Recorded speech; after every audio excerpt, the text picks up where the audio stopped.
Hello, my friend of karmic affinity. Try closing your eyes for a moment and asking your heart this. When was the last time you truly felt your mind at rest, completely without a single ripple of anxiety? Perhaps it has been a very long time. We often use smiles to hide exhaustion and live as if we are in a waiting room of life. We tell ourselves, wait until I solve this trouble, then I will be at peace. Or, wait until everything is perfect, then I will allow myself to relax.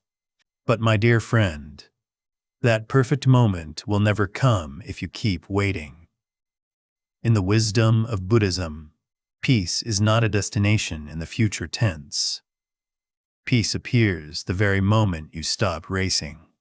This video won't help you control the chaotic life outside, but it will help you set down the burden of your mind.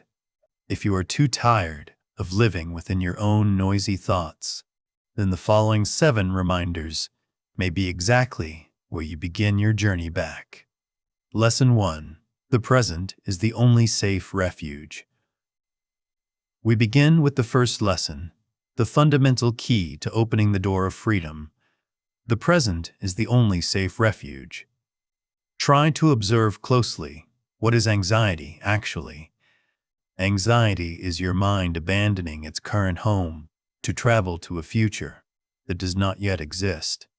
You are sitting still in a chair, in a safe room, but your mind is painting terrifying scenarios and imaginary disasters of tomorrow. The danger is that your body cannot distinguish between imagination and reality. When you think of a threat, your heart beats faster and your muscles tense up, just as if you were facing a real wild beast. You are consuming precious life energy to fight ghosts created by yourself. Engrave this saying in your heart: anxiety lives off the imagination, but it dies immediately upon touching reality. Whenever an inner storm rises, seek the safest refuge immediately: the breath. The breath always takes place in the present tense. You cannot inhale a breath of the past, nor can you breathe for the future. Stop. Take a deep breath, feel your feet touching the ground, and tell yourself, right here, right now, I am breathing. I am safe. Everything is okay. When you anchor yourself in the breath, you cut off the nutrients of anxiety. You pull the mind back from the dark clouds to the solid ground. The present is the home, the most solid fortress that no fear can violate. Lesson 2. Acceptance is not giving up. Once you can abide in the present, we move to the second lesson, an antidote to resistance. Acceptance does not mean giving up. The majority of our suffering does not come from what happens, but from our continuous arguing with reality. We scream in our minds, "Why did this happen to me?" Or, "It shouldn't be like this." It is that fierce opposition that creates deep wounds in the heart. Imagine when you end a romance or face failure at work. The sadness is real, but the torment of not accepting the truth is what kills you slowly. Acceptance here is not surrendering, leaving yourself to the whims of fate, or bowing your head in weakness. Acceptance is an act of wisdom and courage. It is when you dare to look directly at the truth and stop fighting what is already ordained. You say to yourself, yes, this has happened. It is as it is. And now, what will I do next?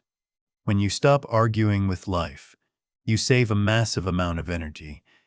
You create a space to breathe, allowing the wound to heal itself. Remember, peace does not come when life goes your way. It comes when you no longer need life to go your way. When resistance falls away, your soul softens and becomes free again. Lesson 3. Not every thought is trustworthy. The third lesson is an important awakening regarding the relationship between you and your mind. You are not your thoughts, and not every thought is trustworthy. We often make the mistake of identifying ourselves with the voices in our heads. When a negative thought appears, I am so inadequate, or everyone is judging me, we immediately believe it to be the truth. We let those baseless speculations lead us by the nose and control our emotions. Anxiety often starts with a tiny "what if?" mile, and then the mind exaggerates it into a catastrophe. But remember this classic image. Your mind is the deep blue sky, and thoughts are just clouds passing through. Clouds can be pitch black or stormy, but clouds are never the sky. The sky contains the clouds, but is never stained by them. Next time an anxious thought rushes in, practice the labeling technique. Instead of saying, "I am so worried," step back and observe. Ah, this is an anxious thought. Look at it as an uninvited guest who comes and then leaves. Tell yourself, this is just a thought. This is not the truth. When you learn to doubt the tragic stories your mind weaves, you will no longer be swept away by them. That is mindfulness, the ability to stand apart and smile while watching the stream of thoughts pass without attachment. Lesson 4. Impermanence. Fear does not stay forever. The fourth lesson brings deep comfort to those drowning in depression or prolonged anxiety. Impermanence is the law of all things, and this fear is no exception. When we suffer, that feeling is often so real and heavy that we believe it will last forever. We believe we will never be happy again. But look at nature. Is there any storm that does not dissipate? Is there any night that does not give way to dawn? Human emotions also follow that law of birth and death. Every panic attack, every sorrow, has its own life cycle. It is born, reaches a peak, then regresses and vanishes. No emotion is eternal. Change how you speak about your condition. Instead of saying, "I am a depressed person," say, "I am experiencing the feeling of depression." Instead of saying, "I am an anxious person," say, "I am observing anxiety passing through me." This change in language helps you avoid nailing yourself to the pain. Look back at your own past. You have been in pain, been in despair, but you still lived, and those dark days have faded into the past. Right now, gently place your hand on your heart. Feel life beating beneath your palm, and whisper a hopeful reminder. This too shall pass. Allow the emotion to pass through you like a wind. Do not hold on, and the sky of consciousness will be clear again. Lesson 5. Letting go of control is not weakness. We come to the fifth lesson, a lesson for those who always feel the weight of responsibility on their shoulders. Let go of the illusion of control. The root of most modern anxiety is the need to control everything. Controlling the future, controlling how others see us, controlling work results. We often mistakenly believe that if we worry enough, we will prevent risks. But the harsh truth is, worrying does not stop bad things from happening. It only stops you from enjoying the good things you have in the present. Imagine life like a great river flowing to the sea. You are the rower on that river. Your task is to steer your boat as skillfully as possible, avoiding hidden rocks and following the current to move forward. That is your part. But you absolutely cannot control the wind's direction, command the sky to stop raining, or force the river to flow as you wish. Buddhism teaches us the wisdom to distinguish clearly what is our work and what is life's work. Do your best with all sincerity and enthusiasm. But immediately after that, let go of the result. Trust the flow. Trying to control things beyond your reach is like trying to clutch water in your palm. The tighter you squeeze, the more the water flows away. This letting go is not weakness or irresponsibility. On the contrary, it is the manifestation of a steady inner strength and deep trust. You no longer need to play the role of the God governing the universe. You only need to be a human, living fully, and trusting that life will take you where you need to go. Remember, when you stop clenching your hands, you finally begin to truly breathe again. Lesson 6. Learn to speak gently to an anxiety. The sixth lesson is a warm hug for yourself. Learn to speak gently to the anxious voice within you. We often tend to hate our own weaknesses. When we find ourselves anxious or restless, we turn to self-blame. Why are you so weak? Or why are you afraid of this small thing? We unintentionally turn the mind into a battlefield where we are cruel to ourselves. But did you know that anxious voice actually means no harm? It is like a frightened child trying to ring an alarm bell to protect you from danger, even if sometimes it is only imaginary danger. Instead of shouting at or silencing that child, hold it in your arms. Become a kind father or mother to your own soul. When fear rushes in, do not chase it away. Place your hand on your heart, take a deep breath, and whisper, I know you are afraid. It's okay. I am here with you. We are safe.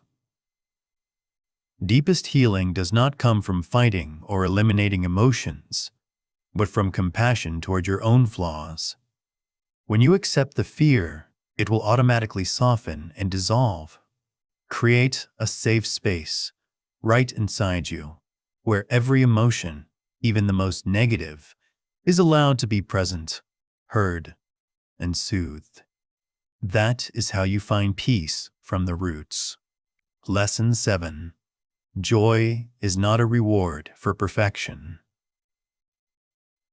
And finally, to close this journey, we come to the seventh lesson, a simple yet profound lesson about the nature of happiness.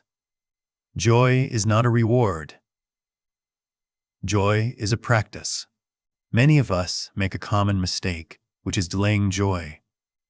We tell ourselves we must wait until the debt is paid, until the children are grown, or until all troubles are solved before we allow ourselves to be happy. But life is a series of endless problems. If you keep waiting for perfection, you will miss your entire life. True happiness does not lie at the end of the road. It lies right by the roadside, in the smallest and quietest things we often unintentionally overlook. It is a ray of morning sun through the leaves, the aroma of a warm cup of tea in your hand, or simply the feeling of breathing this fresh air. Start practicing gathering joy every day, like a child gathering sparkling pebbles on the beach. Don't wait for anyone to bring happiness to you. When you proactively practice presence and gratitude, you are watering the seeds of wellness in the garden of your mind. Gradually, those seeds will bloom, overshadowing the weeds of anxiety. Remember, happiness does not wait for a perfect life. Happiness waits for you to be present. My dear friend, we have walked together on a long journey from cluttered anxieties back to the home of presence. Remember that peace is not a luxury gift reserved for the lucky. It is a choice available in your hands, right now. You don't need to do great things to change your life. Just start with one small action. Today, choose a moment to stop. Take a deep breath. Feel life flowing in your veins and smile at yourself. Stop running. Stay here. If this video brought you a little relief, please share it with those who need more strength.